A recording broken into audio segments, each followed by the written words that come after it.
hello. This whole thing happened to me a few months ago.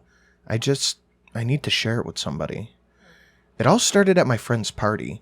He's an artist who rented out a loft in the industrial part of town. And if you can picture a place like Detroit in the 20s, that's kind of what this area looks like. A bunch of old turn-of-the-century factories crammed into about 10 blocks.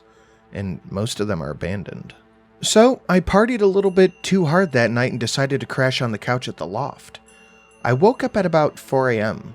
The sun wasn't quite out yet, but I could still make out things in the dim blue light. I went to the bathroom, carefully tiptoeing around people that were passed out on the floor. As I was taking a piss, I tiptoed around to look out the bathroom window, and I saw the panorama of the deserted urban decay.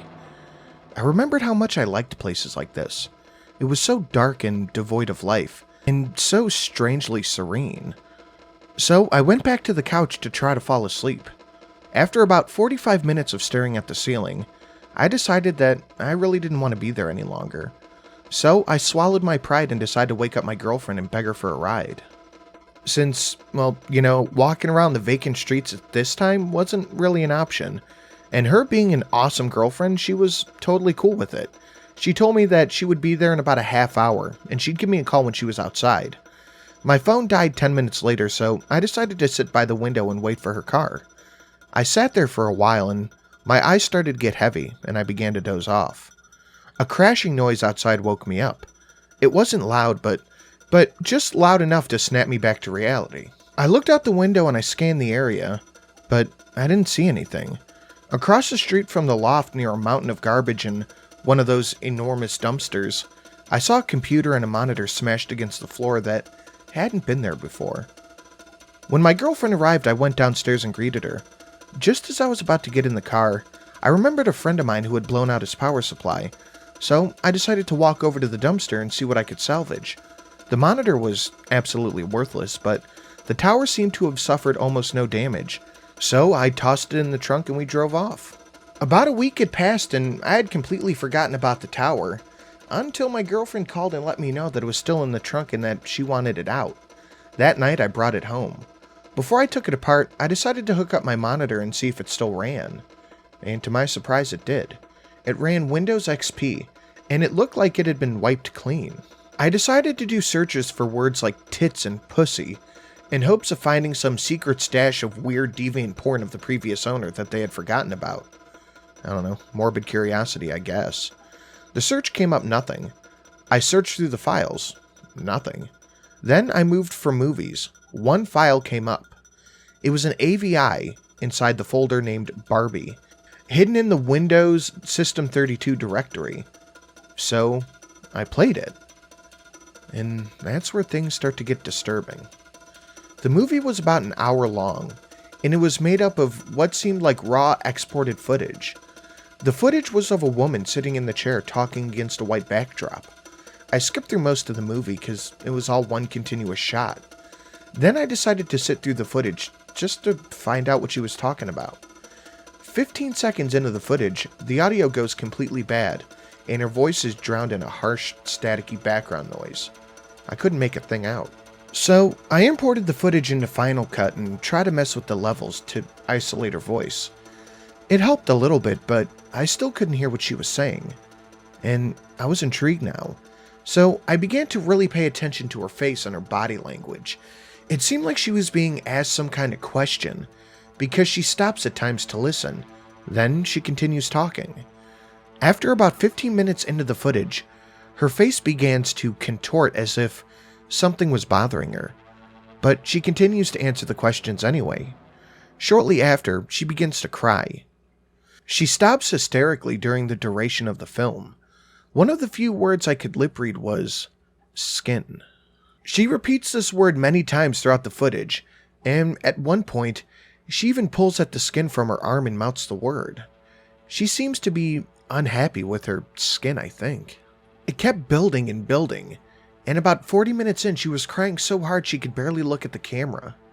She stops talking at this point, and the rest of the footage is just her crying with her head down. Oddly enough, she doesn't get up or move. The screen just fades to black. I was fucking dumbfounded. I played through the whole thing many times that night, trying to find some inflection and nuance in her movement that would reveal anything else about what was going on. I felt so dissatisfied, I wanted to know more. That's when I noticed there was about 10 more minutes left on the timeline after the screen went black, and about 2 minutes in there was more footage. The footage was really shaky, almost unwatchable. It depicted a pair of legs walking along train tracks. My guess is that the camera was accidentally left on as it was being carried somewhere. The person in this footage walks along the tracks for about 6 minutes, then turns into the forest and walks over to a foliage area flattened by a piece of plywood. The person continues on this makeshift plywood road until the clip ends. Now, my heart is steadily beating with excitement because there's a train track a few miles from here that kinda looks like this. I had to check it out. I called up my friend. He's about 6'4" and 250 pounds of mostly muscle. I convinced him to go on a little adventure with me. I'm no pushover myself, but I felt if I was going wandering around in the woods looking for God knows what, a little extra muscle probably couldn't hurt. This whole idea of investigating this video, it had me so excited I couldn't even sleep. The next morning on a sunny Saturday, I took my flashlight, my camera, and my 7-inch K-bar with a matte black finish and a serrated edge, and I went to go pick up my friend. When I got to his house, he wasn't even awake. When I woke him up, he pretty much told me to fuck off. I was already packed and I had mentally prepared myself to do this, so I decided to go through it without him. I parked my car at the train station, took my stuff, and hopped on the tracks. After walking for about 2 hours, I saw a broken piece of plywood, and my knees almost buckled with excitement. I searched all the nearby foliage. There it was. A little plywood trail leading into the forest. I walked slowly along the trail, paying pretty close attention to everything. I would stop occasionally, kneel down, and listen for anything or anyone. But it was so quiet. This was one of the most nerve-wracking things I had ever done. I didn't know what to expect at the end of this trail. A dense tree line gave way to a little grassy field, and then I saw it. A house being consumed by the forest. By the looks of it, no one had lived there for 20, maybe 30 years. I got my camera out and I snapped a few pictures. A few yards away from the house was a tool shed, made out of rusty sheet metal. I just sat there among the trees for a little while, absorbing everything. I didn't want to go into the open field. I had a bad feeling that somebody or something else would see me. It took me a while to muster up the courage to go up to the house. The door was partially opened. I pushed it in with the flashlight and revealed the inside was pretty well lit. I put my flashlight away and got my camera out and took a few more pictures. There was no furniture, and the floor was riddled with bricks and wood and rubble. Some of the walls had huge holes in them. When I went in further to explore, I saw some things that I didn't pay much mind to in the moment, but now that I think about them in hindsight, they greatly disturbed me. The first thing that seemed odd was one of the doors for the first room. I presumed it led to the basement. It seemed a little too new to be in the house. It also was the only door in the house that was locked. Also, I made my way up to the second floor, and I saw some chairs and a fold-up table, and what seemed to be a little too new to be there as well. But what disturbed me the most for some reason was, well, the bathroom. The dust on the mirror had been wiped away, and in the bathtub, I saw a clear plastic tarp that still had water droplets on it, from what I presume was it being washed clean. That's when I heard something moan really loudly, and that's when I jumped the fuck out of the second-story window and ran back to the tracks. Halfway there, I realized that the moaning was most likely a water pipe expanding or contracting, and whatever little moment of relief that gave me, I quickly wondered why there would be water running in an abandoned house in the middle of the fucking woods. It's been a little over 2 months since this happened, and I haven't gone back there, nor do I plan to. These were some of the videos I could upload. Please take note, there is no more than 3 parts. I uploaded 1, 2, and 4. The original does consist of 6.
Yeah.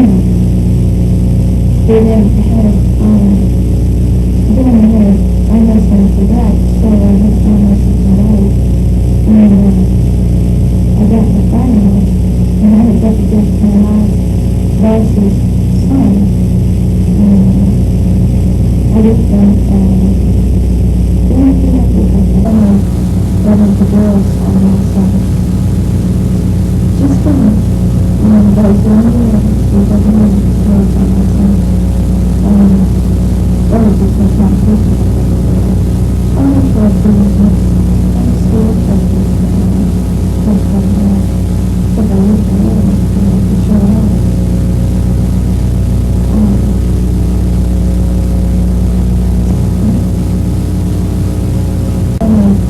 One of the girls on my side. Just funny. But it's only she doesn't have